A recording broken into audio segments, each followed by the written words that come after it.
Coming live from Malibu, California, USA is our guest this morning. Welcome to this very special edition of the Kajmasterclass Live, the show which ensures that you profit from your time spent here with experts, either through the industry insights, information, or simply learning from them. And today we have Robert Kerbeck, actor, former corporate spy, and latest author of a very scintillating book. Welcome to the show, Robert. Oh, hey, KHA, thanks for having me. Thank you, Robert. Thank you for coming on to the show. So firstly, though we'll be talking about the secret world of corporate spying, about your time, what exactly you did about your acting life. But first of all, Robert, what should we consider at the moment? Who are we talking to at the moment? A corporate spy, an actor, somebody, an author. Who is Robert in his real life? Yeah, well, I've had a lot of careers. Obviously, you just named three of them, but there were other ones too. And I think that what I hope people get out of my story is that it's never too late to pivot to a new career. It's never too late to go, you know what, this isn't working for me. I'm doing something. I don't feel good about it. I'm not happy. And then go, okay, this is something I've always wanted to do, and to pivot to that. So here I am. I'm not a kid. And now I've written 2 books in the last 3 years. The books have been doing great. One of them is getting turned into a TV show. So for the listeners out there, if you're not doing something you want to do, it's never too late to change it up. Right, Robert. Right. Now, you have had a good life in terms of seeing things from very close. And about your book, Ruse, tell us exactly, what this book is all about, Robert, so that, we, if I understand, it's all about the inside world of corporate spying. How should an audience understand what this book is all about, what they can expect in this book to know? Who is this book for? Well, look, I like to say that I've written a true book about lying, right? Because let's face it, if you're a corporate spy, you are lying, right? I call it rusing, right? But when I was a young guy, I wanted to be an actor. I moved to New York. I needed a survival job. Most of my friends got jobs as waiters or bartenders, but I stumbled into a job as a corporate spy. So I wrote this book. Everything in the book is true. And it's the true story of, we all know the Russians spy on the Chinese and the Chinese spy on us. But what most people are shocked to find out is that major corporations are spending hundreds of millions of dollars a year to spy on each other. And to do that, they hire spies. And they basically ask us to find out anything and everything we can about their top competitors, their top rivals, so that they can get a strategic advantage and they can increase their revenues while at the same time, they hope, destroy their rivals. Right. When we talk of the Russians, the Chinese, and the Americans, Robert, we always think about the CIA and the KGB. Mm-hmm. Now, in your case, you were into acting. Who hires spies for the corporate? How does one get into it? How did you land up into a job like that? Because you were into acting. So do these people look at actors, or is it just you stumbled into it? Yes. So when I moved to New York, I only knew one person in New York City, and it was my college roommate's brother. He had a job. He mentioned it one day. He was very mysterious about it. He shut up right away, like he realized he was talking about something that he wasn't supposed to be talking about. And I said, dude, you got to help me out. I'm broke. I need a job. And so he recommended me. And I went and I interviewed with this woman who lived on the Upper East Side. And as some of your audience may know, the Upper East Side is kind of the ritziest, fanciest area of Manhattan. And this woman lived in a penthouse apartment. And so when I went up there, I knew right away, whatever she did, it was very lucrative. She was making a lot of money. And we have this very strange interview. She never asks me anything about my skills, about my experiences, sends me on my way. I didn't think I got the job, but my buddy called up and said, you're hired, but don't get too excited because no one is able to do this job. People come and go. You know, it was a part-time, flexible job that you could do from home. And, you know, back in the day, you know, I mean, obviously with COVID, things changed very quickly where all of a sudden there were many more people that were able to work remotely. But back in the day, in the 90s, when the book starts, to have a job that you could work part-time from home was so rare. And for an actor, it was really great because, you needed to be able to go to auditions and then, come back and work, go to another audition, come back and work. And I was a working actor. I mean, one of the things I think that is fun about Ruse, it's 2 books. It's a book on corporate spying, and it takes you in and shows you the dark underworld of corporate espionage. But it's also a Hollywood tell-all because while I'm doing the spying, I am working as an actor, and I'm working with George Clooney, and I'm working with Paul Newman, and I'm working with Al Pacino, and I'm dancing with O.J. Simpson for 3 days before he becomes the world's most famous double murderer, right? So the book is kind of these 2 books that it goes back and forth between those 2 stories. Right. Robert, I'm just thinking about the hiring process at the moment when a lot of people get hired for detective work, for private agencies and all. Now, how would they know whether they are getting into the legal part of the work or they are getting into something of corporate spying? I don't know if that is fully legal or illegal. It depends on how one takes that forward, because there will be an area which will be legal, but after that it will all be black. So how does one know about this? Who are the people? That's why I ask, because before I come to the people who actually get these things done for themselves, but who are the people who do it on the ground or get it done on the ground? How do they operate all this stuff for the larger corporates who want to keep that plausible deniability for themselves? Yeah, well, that's a great point. And that's exactly what corporations do, is that they hire spies through an intermediary firm. They never hire the spies direct themselves. Now, I'm here to tell you, I personally presented my extracted information. I personally presented it to individuals that today are one step from being the CEOs of their companies, which are some of the largest financial firms in the world, publicly traded companies. These are individuals that are on CNBC talking about corporate ethics and all kinds of stuff. And they are more than happy to hire spies because it is so cutthroat. The financial industry, the technology industry, pharmaceutical industry, the industrial industry, you can make an argument, any industry, small business, medium business, large business, there's so much competition. It's so cutthroat. The line between success and failure is very thin.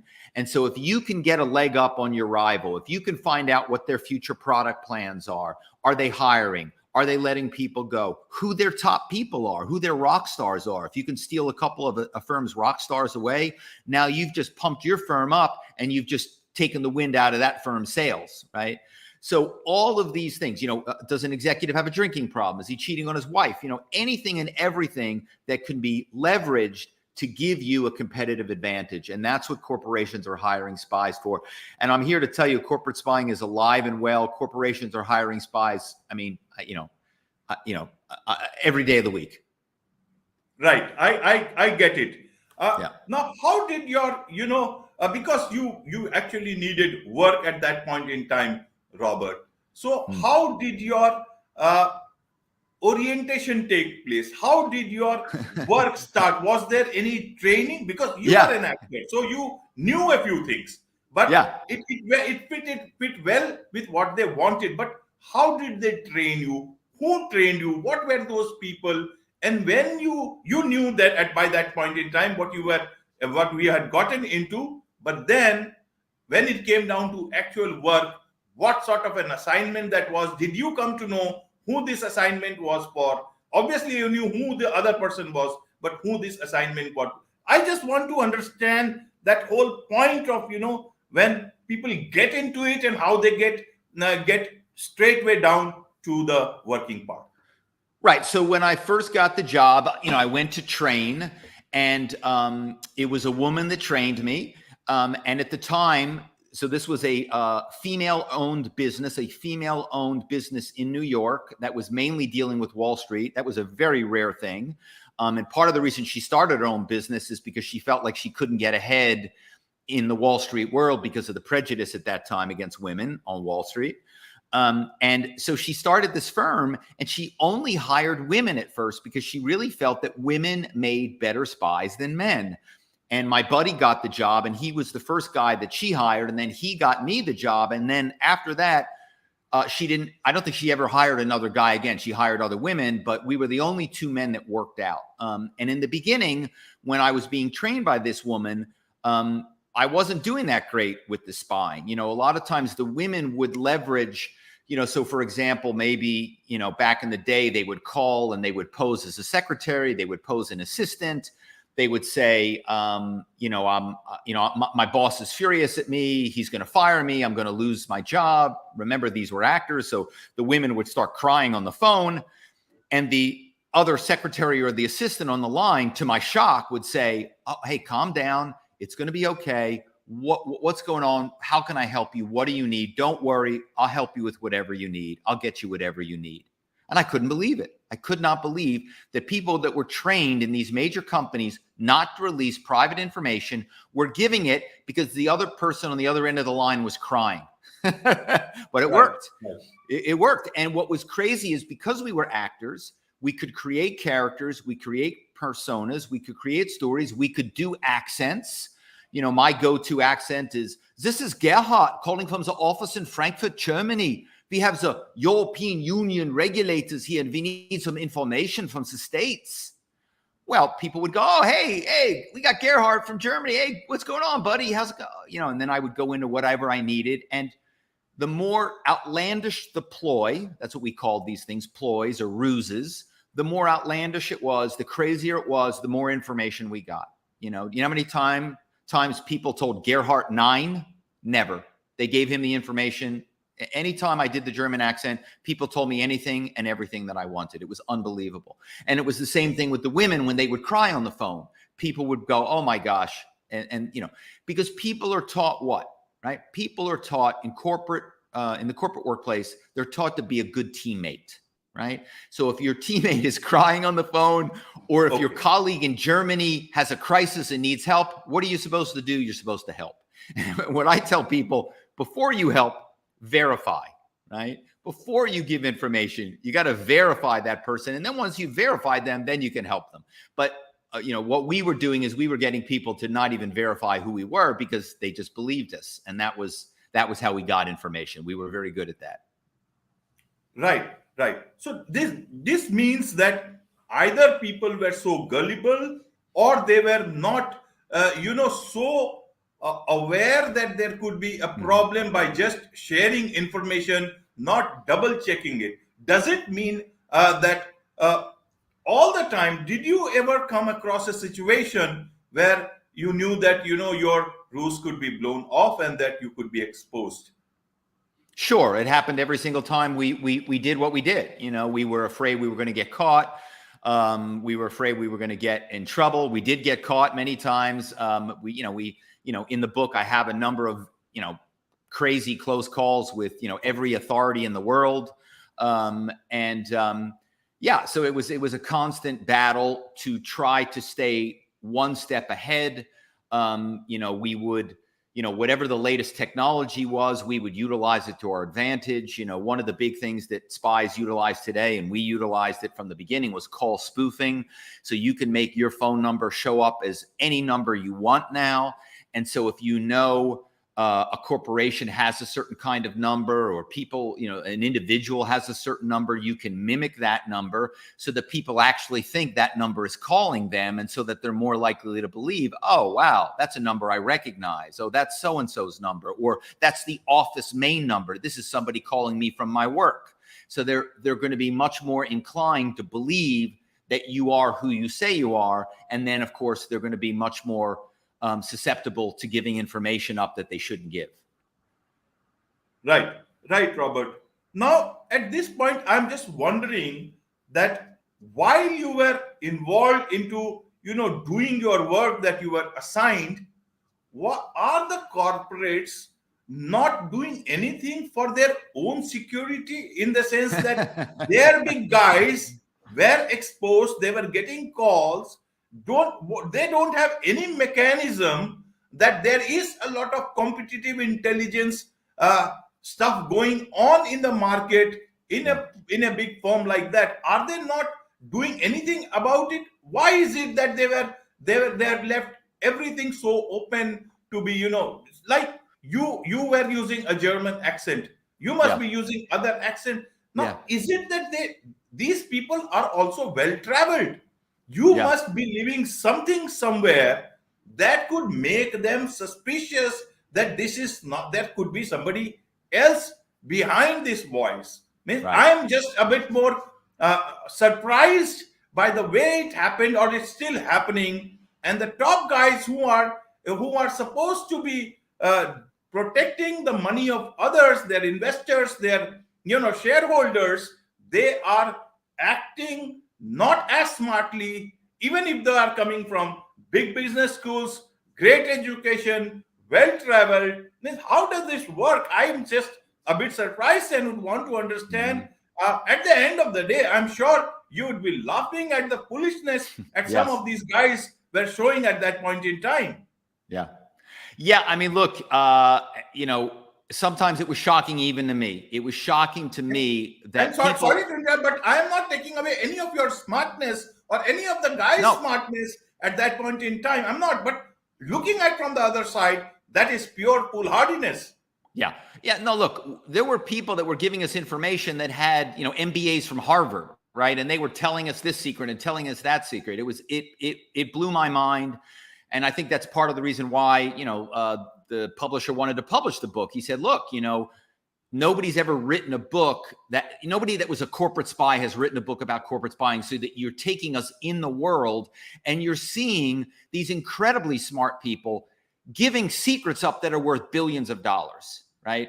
It's shocking. It was shocking to me when it happened. I'm like, I cannot believe I got this information. And, we would get assignments all the time, and we would get asked to find this, this, anything and everything.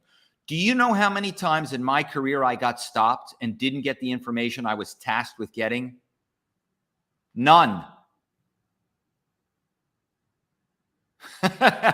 None. Never. Okay. I got the information every single time. It doesn't mean it was easy. Doesn't mean it happened quickly. A lot of times it was very hard work. But that's why by the end of this, I was making millions of dollars a year as considered to be the world's #1 corporate spy. And we were, and then I had a firm and I had a bunch of spies working for me, right? And, we were the go-to firm in the world for corporate spying. Everybody came to us. We had so much work, we were turning people away, right? People would beg us to hire us. They would offer to pay us in advance for assignments.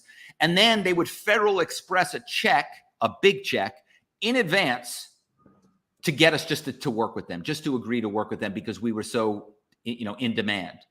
And look, I'm here to tell you, even though the world has shifted, back in the day, we were doing much of our spying via the telephone. And we did do in-person stuff, and I talk about the in-person stuff in the book too. But what we quickly learned, and remember, this is the 90s and 2000s, we quickly learned that you could get more information using the anonymity of a phone call than you could in person, even at a bar when you had a drunk executive that was spilling stuff. Over the phone, pretending you were an executive in a different office, you could get so much information.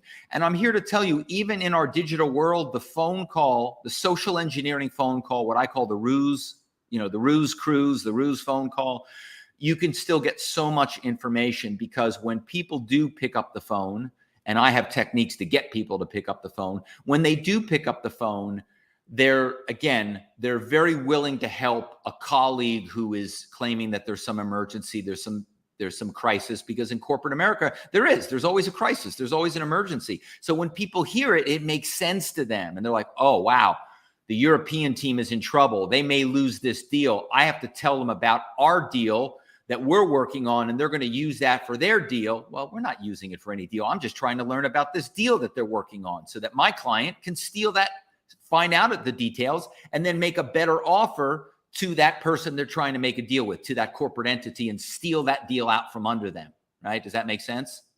Yes, yes, yes. And I'm just wondering, every morning we tell our children don't talk to strangers, and so many people will do. Yeah. Well, of course, what we're playing on is we're preying on the kindness of strangers, right? So I'm not a stranger. I'm Gerhard in the Frankfurt office. I'm Connor in the Dublin office. I'm wherever I am, right? Whatever office I'm in, right? And so that people, they believe you and they want to help you. And now I speak, at conferences, and I speak to, on all kinds of shows and podcasts. And I explain that we live in a world now where we can no longer trust first. We have to verify first, because there's too much at risk, whether it's our personal financial information, right?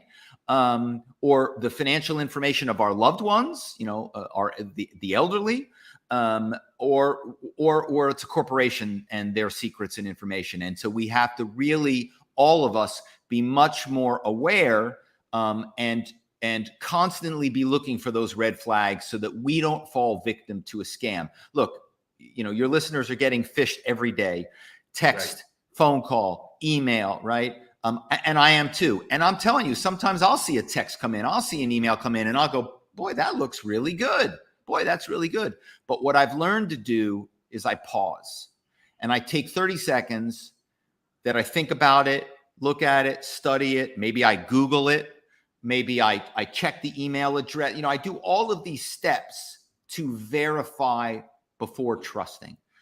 Because usually once you click on something, you're in trouble, right? You've opened up kind of the Pandora's box, where now you've done something that now, may come back to haunt you. Right, right. Can you show us the book, Robert, for our audience, Yeah. so that exactly they know this is the book? Wow. Yeah. This is the book. And where do one get this particular book so that they can read it? Oh, thank you. I guide people to my website. It's easy. It's just my name, robertkerbeck.com, Kerbeck. And I think I like my website a lot because there's some cool stuff on there. But the trailer for Ruse, because it's getting made into a TV series, the trailer is on the website. So you can actually see the trailer and get a sense of what the show is going to look like. Right, right. Now, in a nutshell, what can the corporates learn from this book? So that you have already spoken a lot, but just to summarize it, Robert, is that from this book, if somebody from the corporate world today reads it, what would they get from it? What they can learn from it, from your experiences? Because in a way, that tells them that how vulnerable they can be, and helping Right. is cool, but being foolishly helpful is not cool at all. Yeah, I mean, in one sentence, the weakest link in cybersecurity is always the human being, right? It's not the firewall, it's not the encryption, it's not the network, it's not the server. And most corporations are spending a tremendous amount of money securing those things, which is great and is important and is necessary. But if you're not training your employees, and if you're not educating your employees about phishing, about scams, about rusing, they're basically going to give the proverbial keys to your kingdom away for free, right? I always said, my technology skills, are mediocre at best. Ask my teenager, mediocre at best. But I don't hack systems or hack computers. I hack people. And if I can hack your people, guess what? I get them to do the tech stuff for me oftentimes. I get them to tell me their passwords or put their passwords into servers and look up information that I'm trying to get, right? So I think that's the thing. And of course, a lot of the ransomware attacks now are facilitated by social engineering. The social engineer goes in first, the ruser goes in first, and they learn information about how the network is structured, how it's set up, what the architecture is. They get all kinds of information that then they give back to the hacker, so that it makes the job of the hacker so much easier, because now they've learned how it works, how it's set up. Maybe they might even have passwords given to them, right? So the hacking is just, it's almost child's play once the social engineering, the rusing stuff has been done. And so I think that's the thing that corporate America has to get much better, training and educating people. Right, right, Robert. At the time when your spying career was picking up, how was it in the terms of your acting career? What were you doing at that point in time? And how were you balancing both the things? Because you actually wanted to be an actor. Yeah, well, look, I did 50 major TV shows. I did Star Trek, and I'm talking leading parts, Melrose Place, ER, NYPD Blue, basically every big show of the 90s and 2000s, I did it. And I kept thinking that the spying, it was almost over. I was making more and more money as an actor. Any day now, I'm going to quit the spying. I don't need the spying. And then, acting is, of course, an extremely competitive business. And all of a sudden, my acting career kind of slowed down.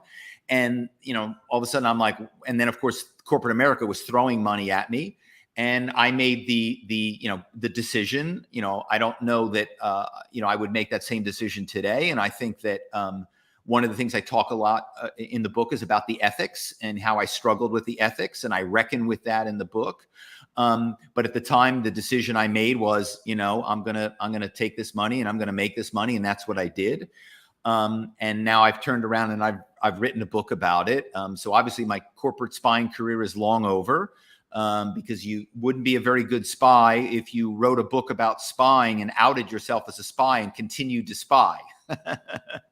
Okay. So you talked about ethics, Robert. How did you deal with the fear? Because there were times when you went beyond the normal course of your work. And there may not be, people can charge you for, for something doing illegal. How did you deal with that? Because you were not an anonymous person. You had a name in Hollywood. And how did you deal with that situation that it cannot be a good day any day? How, and when did you decide to leave the spying part? Because you had a firm by that time. Yeah, well, and this is all in the book, and so I don't want to spoil it for too many of your, listeners and hopefully a few future readers. Right. But I think that I'm not proud of what I did, but it is a hell of a crazy story. I wrote Ruse during COVID, and of course, COVID was a terrible time all over the world. And so I wanted to write something that was fun to read. It's a page turner. People, some of the reviews, the New York Post, I think, said it reads like a spy novel, right? Even though everything in it is true. So I think that at a certain point, I had a child, and I began to started to think a little bit about my legacy, and I just didn't want to do it anymore. I had been an English major in college, and I started writing. And one day I went to a writers' conference, and I read a little bit on corporate spying that I had written, and the people there freaked out about it, and they said, "Oh my God, we didn't even know corporate spies existed. You have to write a book about this." And that was what kind of the light bulb went off in my head. And I went, wait, yeah, this is interesting. I always knew it was a crazy job. And then all of a sudden I went, well, of course people are going to want to hear about that, because it's insane that people are doing, what I did for so long, making so much money. Every corporation is doing it. Every corporation is hiring spies, which is one of the reasons why I didn't feel, like I said, I wasn't proud of what I did, but I also felt like, look, at the end of the day, it's part of the capitalist system. I wasn't stealing the credit card numbers of old ladies. You know what I mean? I wasn't robbing individuals. I was getting information from corporations, and they were hiring, if they weren't hiring me, they were hiring one of my rivals. So that was kind of how I rationalized it. And I'm not saying that makes it right, but that was how I rationalized it. Right.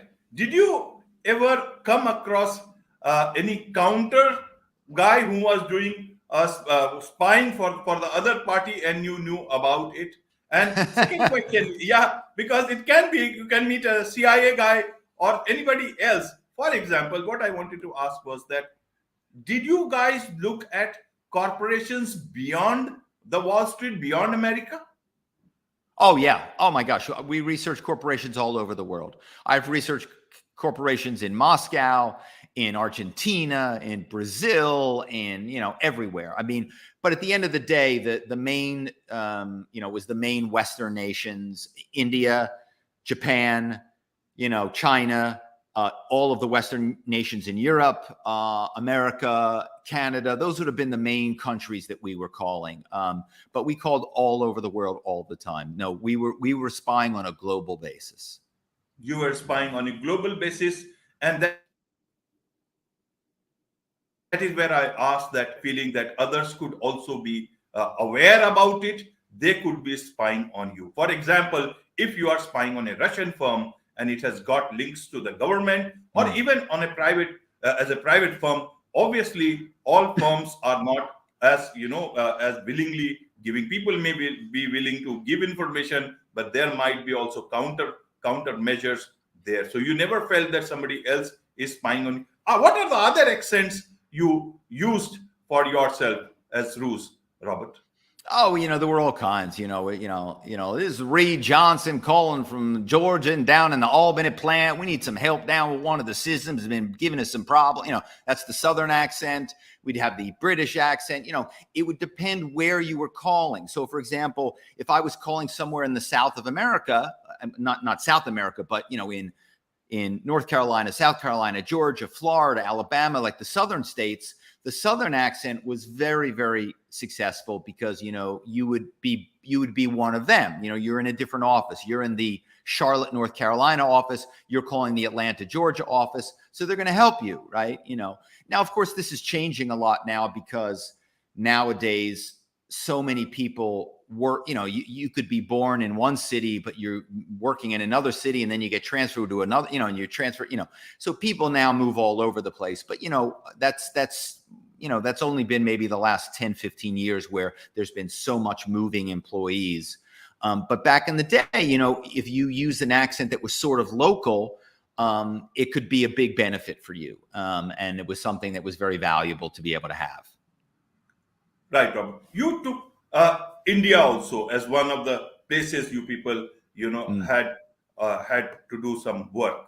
Yeah. Why would you guys or firms be internationally be interested in Indian firms at that point in time? One of the big areas we researched in India were your automobile manufacturers, your car companies. We were really looking at who were the top designers at those companies, what were the products they were designing, what were the innovations that they were using, because other countries wanted to steal those innovations and even potentially recruit away some of the top designers and bring them to their firms.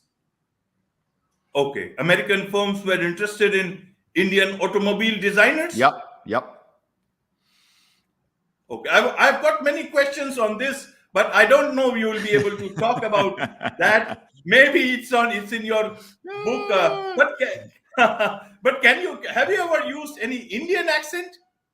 I have not. I did not use the Indian accent, but I think what I did do when I called India was I used a British accent, because obviously with the history of India with the British, it would make sense perhaps that someone was calling from London and that, blah, blah, blah. So, so we would utilize that. We would utilize history. I mean, we would do our homework before I would make any rusing call. I would study the firm we were calling. I would know what their stock price had been doing. I would know any announcements that the firm had made. I would be reading all their press releases. I would be reading their annual report. I would be reading magazine articles about them. It really was a full, it wasn't just, try to get, it's like, because people would not tell you that unless you were so smart, you were so well prepared that they believed you. I like to say that our lies sounded better than the truth. Right?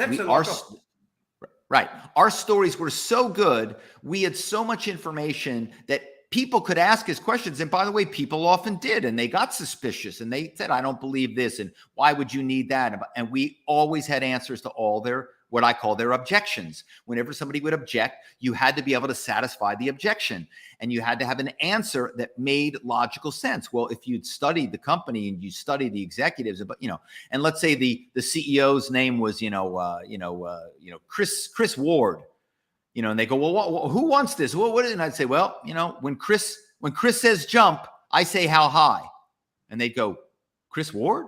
And I go, well, who do you think we're doing these compliance documents for? Well, you didn't say that. Okay. Oh, I didn't know it was for Mr. Ward. Okay, sure. What do you need? How can I help you? Right? Because we would know all of that stuff. I would never, ever in a million years call a firm without knowing every name of their top management, their senior management. Right. What year did you operate in India at that point? Do you remember any particular time frame, Robert? No, I don't. I don't remember that.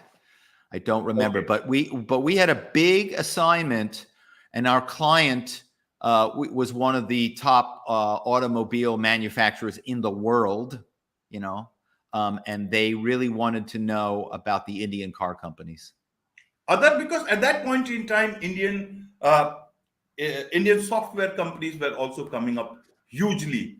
Any other sector you remember that you were assigned for India, Robert? That's the one I remember the most, because that assignment was one of the longest assignments we had. I think we did that assignment for 6 months. We were spying on behalf of this car manufacturer because we were researching automobile companies all over the world, Brazil, Japan, China, America, everywhere. So it was a huge assignment. Right, Robert. Right. I know I can ask many questions, but it will be very difficult for you to reveal beyond. Maybe it's in the book. People will go and certainly be interested in that book. Now, one thing I wanted to understand, Robert, is that about your relationship in Hollywood, is that people, once they came to you, you mingled with all the top guys in Hollywood at that point in time, and for a fairly large number of years.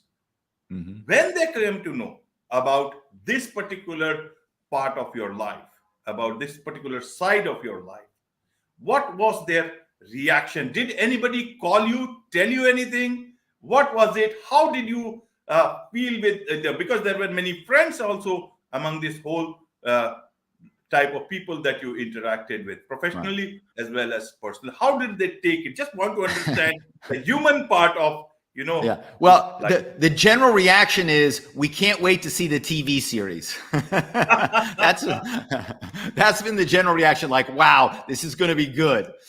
Because, when you tell someone that you're a spy, they go, okay, that's crazy. And it's, and then of course my friends have read the book. And so they're like, oh my God, these stories are insane. I can't believe you were doing this. And, one of my favorite things is, there's this really great writer named Frank Abagnale. He wrote this book, Catch Me If You Can, that got made into this very famous movie, right, with Tom Hanks and Leonardo DiCaprio, and Steven Spielberg directed it.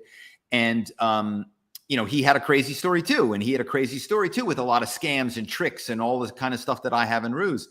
And so my publisher sent him a copy of the book and said, hey, this is a book similar to Catch Me If You Can. Will you read it? And he said, sure. And he read it and he flipped over it.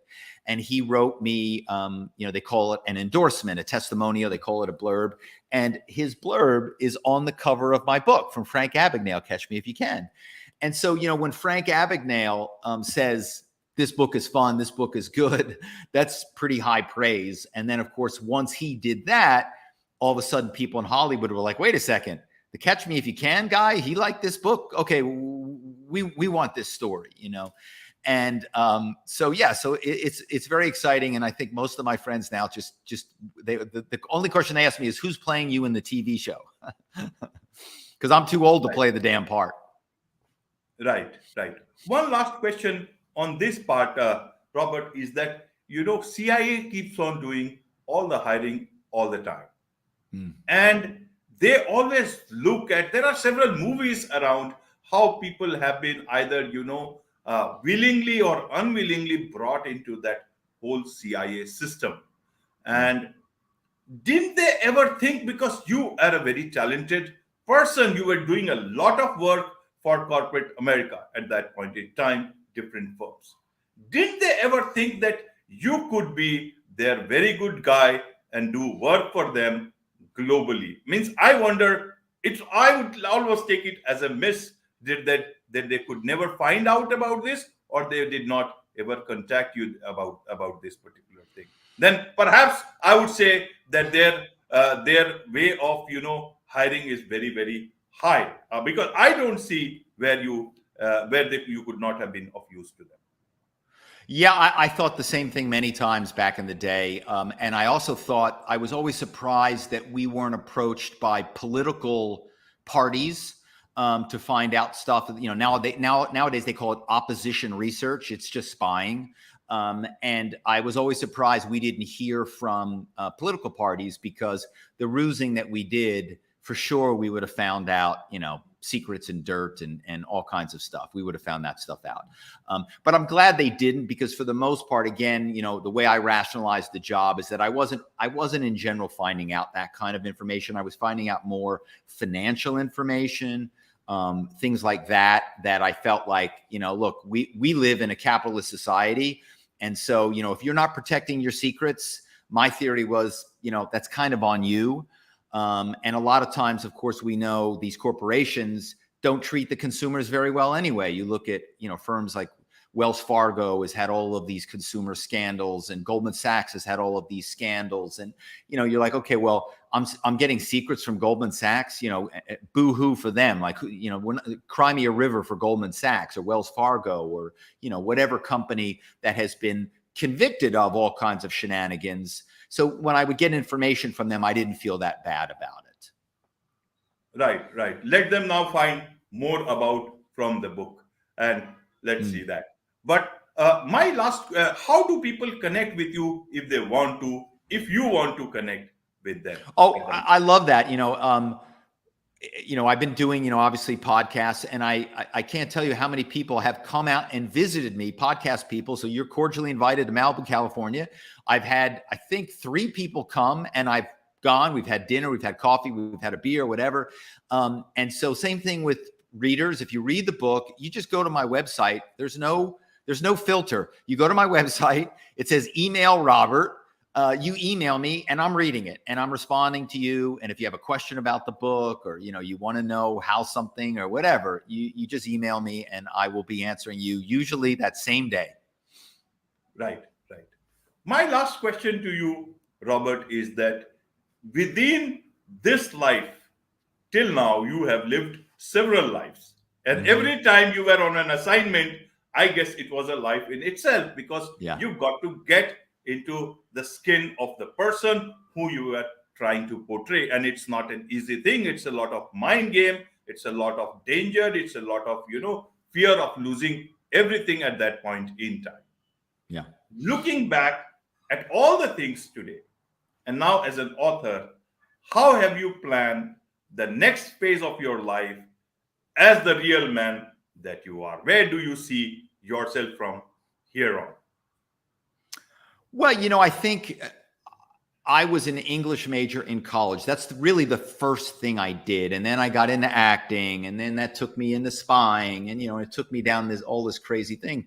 So I like to think that I've actually gone back to where I started. I've gone back to the beginning, and I feel like I'm finally, after all of these years, in the right place. So now I'm writing books, I write articles now, for magazines. I'm involved with the writing of the TV series.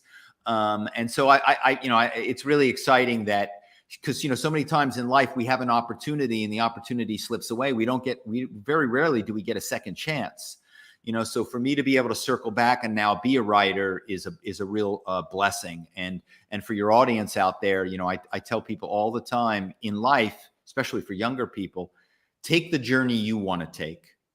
Don't take the journey that your parents want you to take, your partner wants you to take, your boss wants you to take. Take the journey that you want to take, because you will be much happier if you do that. Take the journey that you want to take. On this note, Robert, it's a wrap on this very special edition of the Kajmasterclass. Thank you so much for joining us. Oh, it was my pleasure.